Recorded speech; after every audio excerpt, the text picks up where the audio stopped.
Heine, Heine at bbc.co.uk. Well, let's find out more about this video game that's been delayed because the designers are worried that it will offend Muslims. Little Big Planet is being recalled from shops because the background music has 2 phrases from the Quran.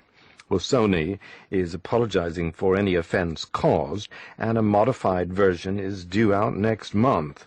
Well, Sarfraz Bhatti is from the Banbury Mosque. So, Sarfraz, what's your reaction to all this? Well, my reaction is that from the day one, if you want to make any sort of game, why do you have to put the religion into that? But in Quran, we all, in our holy book, and no Muslim gonna hear anything, any person not gonna be happy. It could be you took the Quran, put him in the video game, and I think we should leave the religion one side and the game should put it a different way. As you know, we got a lot of big attention all over the world between Islam and the Western world. We should make a few nice things to mend that relationship between Islam and the Western, not to make a more bigger gap. Well, just how offensive is this to the Muslim community? I think it's a very, very sensitive. I mean, whoever the person who is a Muslim, even 5-year, 10-year child, wouldn't bear to see that. Well, I'm not a Muslim, so just take me with you. Why is it so offensive? It is sensitive because we believe on our Quran and we believe that book is the last book and the last messenger, Muhammad. We believe on that.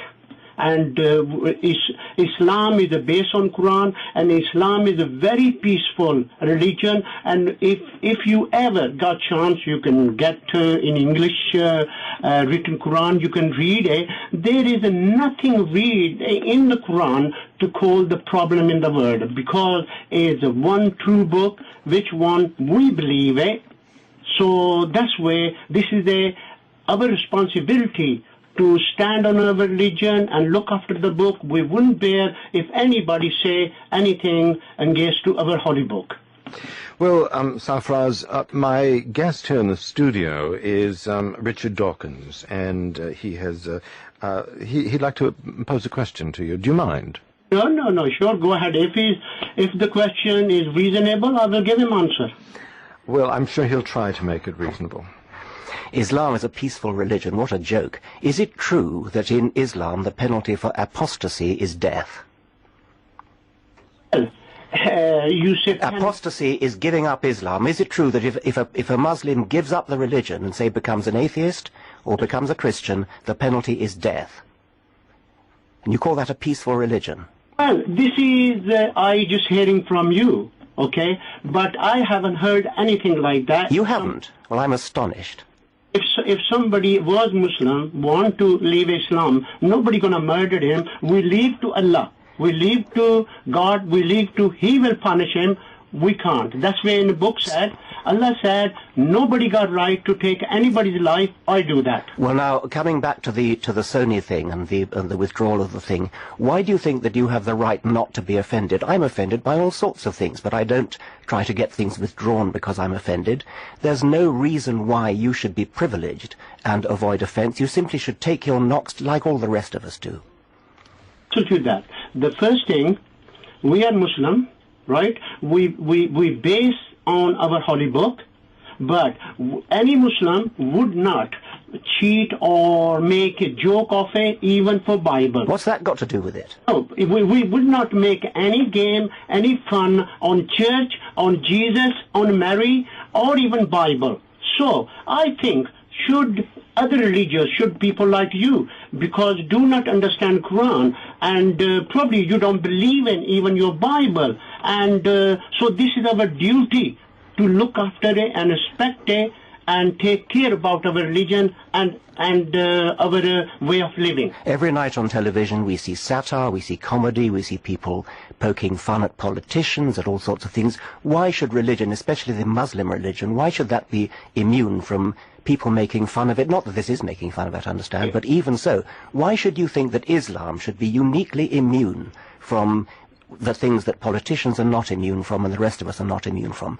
Why are you so privileged in taking offense? Let me give you an answer. You're talking about the politician. Politician is a human. Okay? If you think your politician like a Tony Blair or Jesus, you're giving them one place, you are wrong, my friend. That is, you don't understand. You're talking about the people who are in the land just like you and me. Our Prophet and Allah, they are completely different. Our Holy Book is completely different. God graced us. God made us come to the world. We should respect Allah. We should respect His Holy Book. And that is my strong word coming to you. I think your thinking is very narrow. You're thinking politicians like a Tony Blair, George Bush, you can joke about them and you can joke about Islam. I think you haven't got knowledge enough. You should go to have some more study and then come back on the telephone to talk to me. Politicians really exist. Back to you. And Sarfraz, just one quiet question here. Do you think you're overreacting? Who, me? Yes. No, I am not. I'm just telling you which any Muslim will say that. You can go have a survey on any Muslim. Nobody will accept that you make a Mickey about Quran and Holy Prophet and Islam. Nobody. Right, okay, well thank you very much indeed. That's Sarfraz Bhatti from the mosque in Banbury, and